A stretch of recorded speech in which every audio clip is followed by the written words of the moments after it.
बुजुर्गों, आप जानते हैं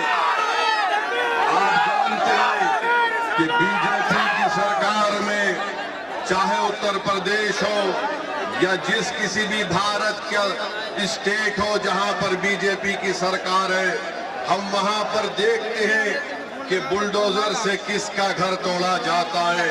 हम जानते हैं कि किसके किस्मत में एनकाउंटर लिखी हुई है। हम जानते हैं कि किस समुदाय के नौजवानों की जवानी को जेल में डालकर बर्बाद कर दिया जा रहा है। हम जानते हैं कि अगर कोई नौजवान बच्चे कश्ती पर रोजा खोलते हैं तो उनको 40 दिन जेल में गुजारना पड़ता है। मेरे अजीज दोस्तों और बुजुर्गों, यही नाइंसाफी के खिलाफ मजलिस और ओवैसी लड़ती है। इसीलिए आज हम पर इल्जाम लगा दिया जाता है। अरे इल्जाम लगाने वालों, तुम जितना इल्जाम लगा सकते लगा लो, मगर हम अपनी लड़ाई से पीछे हटने वाले नहीं हैं।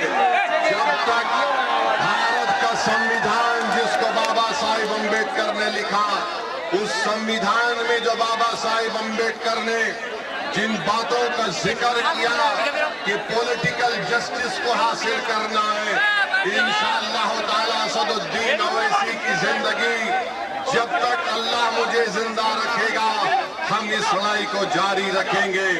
और मैं आपको बताना चाह रहा हूं कि यहाँ पर उत्तर प्रदेश में आप देखते हैं कि एनकाउंटर के नाम पर कई मासूम लोगों को तकलीफ दी जाती है। मीडिया ने रिपोर्ट किया कि 17,000 एनकाउंटर हुए। बताइए, संविधान रूल ऑफ लॉ की बात करता है, संविधान रूल बाय गन की बात नहीं करता।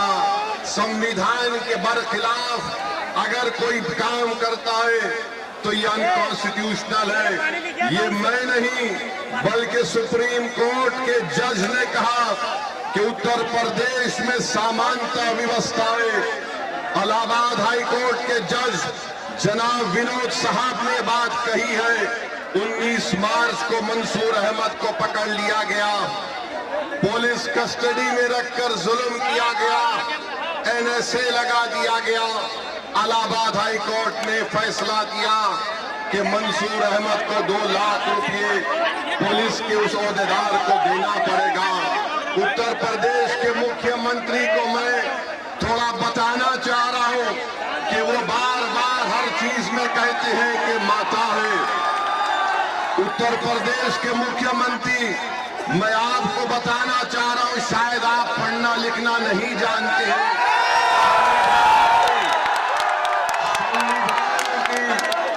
दफा 48 को उठाकर पढ़ लीजिए। मुख्यमंत्री वो क्या कहती है संविधान की दफा 48, राष्ट्रीय कामधेनु आयोग, राष्ट्रीय गोकुल मिशन क्या है?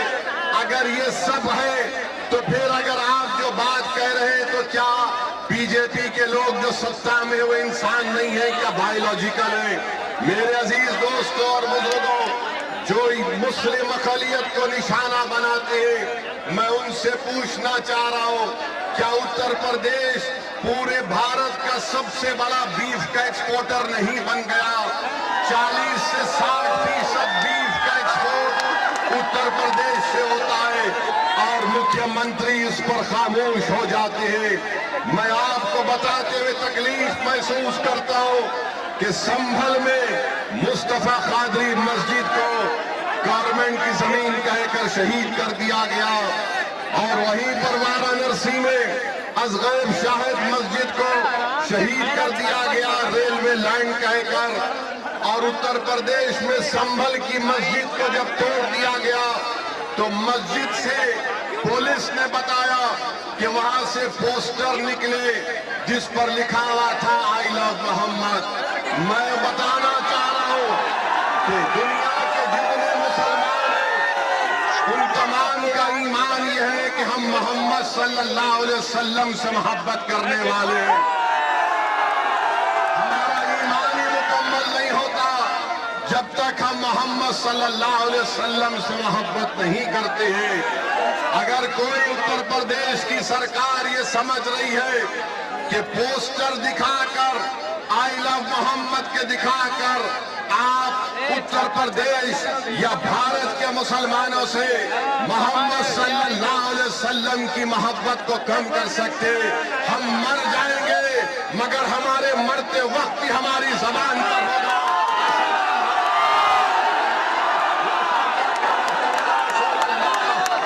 पोस्टर दिखाने से मोहब्बत कम नहीं होगी।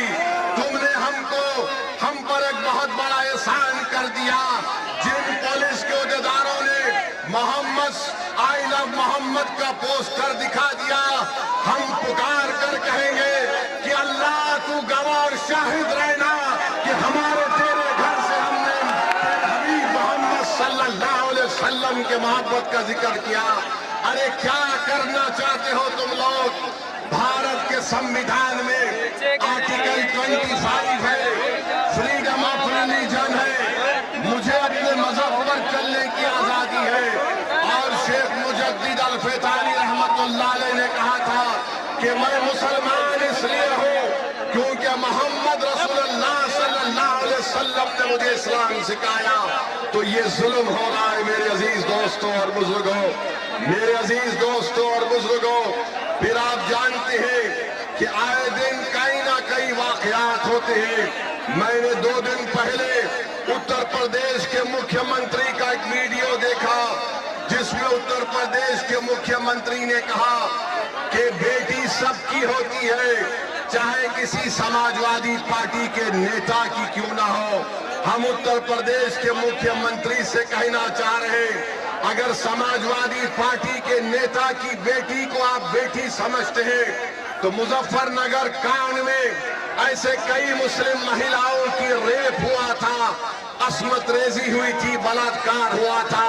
क्या उत्तर प्रदेश के मुख्यमंत्री उन 6 मुस्लिम महिलाओं को जिनको अभी तक इंसाफ नहीं मिला, क्या उनको अपनी बेटी समझकर वो उनको इंसाफ दिलाएंगे? इसका जवाब उत्तर प्रदेश के मुख्यमंत्री को देना पड़ेगा। और फिर मैनपुरी में मई की 20 तारीख को वारिस अली को कत्ल कर दिया गया। वारिस अली की बेटी सोहलिदा उत्तर प्रदेश के मुख्यमंत्री से कह रही है कि मुझसे इंसाफ करो। देखना यह है कि क्या उत्तर प्रदेश के मुख्यमंत्री इंसाफ करेंगे या नहीं करेंगे। मेरे अजीज दोस्तों और बुजुर्गों, मुझ पर इल्जाम लगा दिया जाता है। आज हम आपकी इस मुबारक सरजमीन को आ रहे थे, ये बहादुरों की सरजमीन है बहराइच और मटेरा।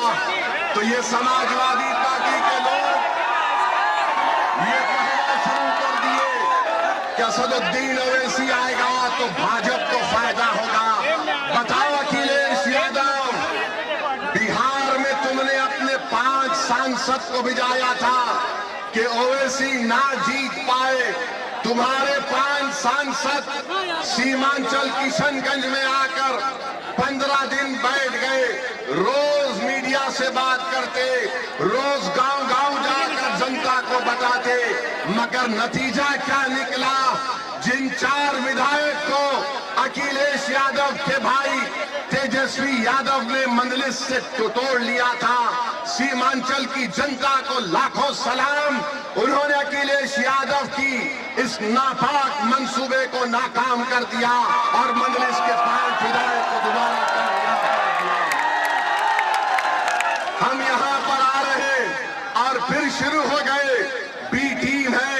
अरे सुन लो समाजवादी पार्टी के तमाम जिम्मेदारों, बताओ बंगाल को तुम गए थे अखिलेश दीदी की मदद करने के लिए और वहां पर लाइन लगाकर बीजेपी में शामिल हो रहे, तो क्या मैं आयतल कुर्सी पर कर उन पर फूका था कि तुम बेशर्मी की हद कर दिए। अरे कल तक जो कहते थे कि दिल में मदीना आंख में काबा और बाबा बंगाल जाकर बोले कि बंगाल को काबा की जमीन नहीं बनने देंगे, अब बाबा के साथ बैठकर जिसने कहा था कि दिल में मदीना आंख में काबा, दोनों बैठकर चाय पी रहे हैं, दोनों बैठकर चाय पी रहे और गाली किसको दे रहे हो ओवैसी को? अरे मैं जानता था ये तमाम के तमाम कट्टर कठपुतलियां हैं बीजेपी आरएसएस के। एक हवा के झोंके में तमाम के तमाम ने सर झुका दिया और बीजेपी में चले गए। अरे तुमने हमारे विधायक को तोड़ा, बिहार में हम दोबारा जीत कर आए। मैं उत्तर प्रदेश की जनता से अपील कर रहा हूं, बहरेच और मटेरा की जनता से अपील कर रहा हूं, आप मजलिस का साथ दीजिए। हम मर जाना पसंद करेंगे मगर अपने ईमान पर आपकी मोहब्बत का सौदा।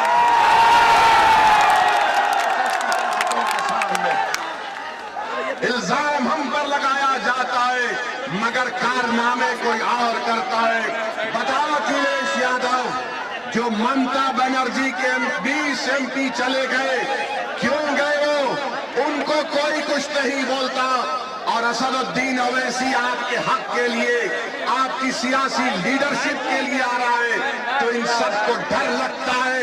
डरना पड़ेगा तुमको, डरना पड़ेगा, क्योंकि ये नौजवान अब जाग चुका है।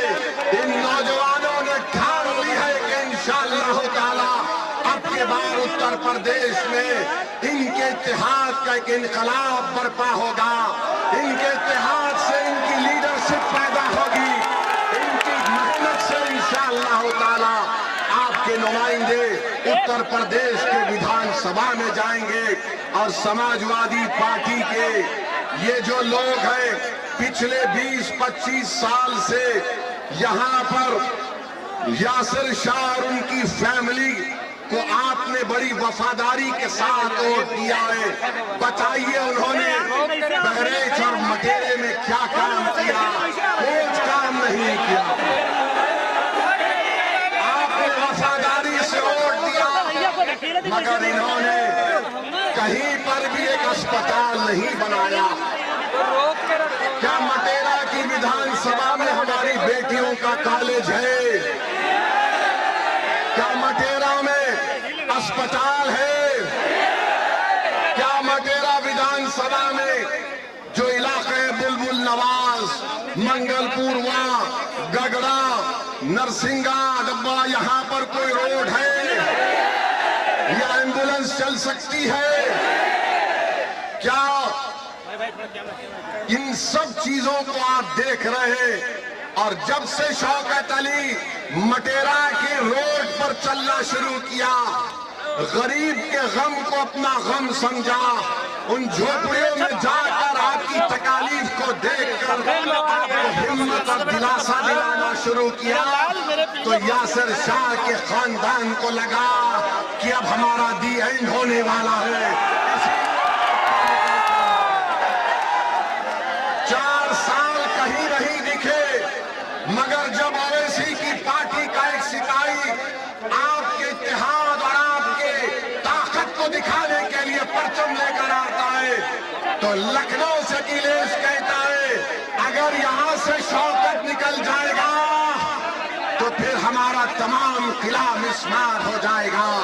तो मैं आपसे अपील कर रहा हूं कि 4 साल में यासिर शाह का परिवार नहीं दिखा मटेरे में। आज मजलिस आई तो गांव-गांव जा रही हमारी बहन, गांव-गांव को जा रही है। अरे अखिलेश यादव सुन लो, इंशाअल्लाह ताला सिर्फ मटेरा विधानसभा नहीं, उत्तर प्रदेश के बहुत सारी विधानसभा पर यही माहौल बनेगा जो आज हम।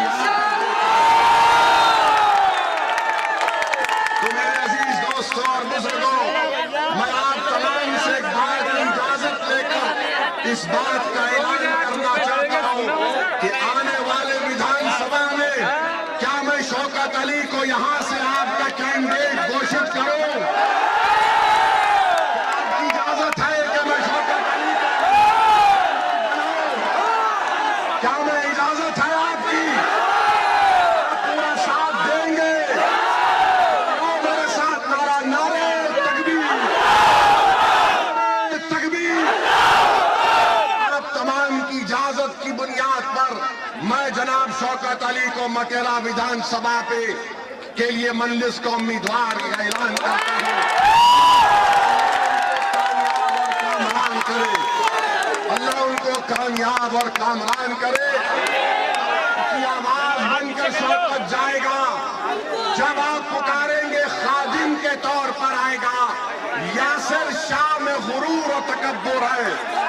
यासिर शाह ये समझता है कि मालिक है, मालिक तुम हो, शौकत तुम्हारा खादिम रहेगा।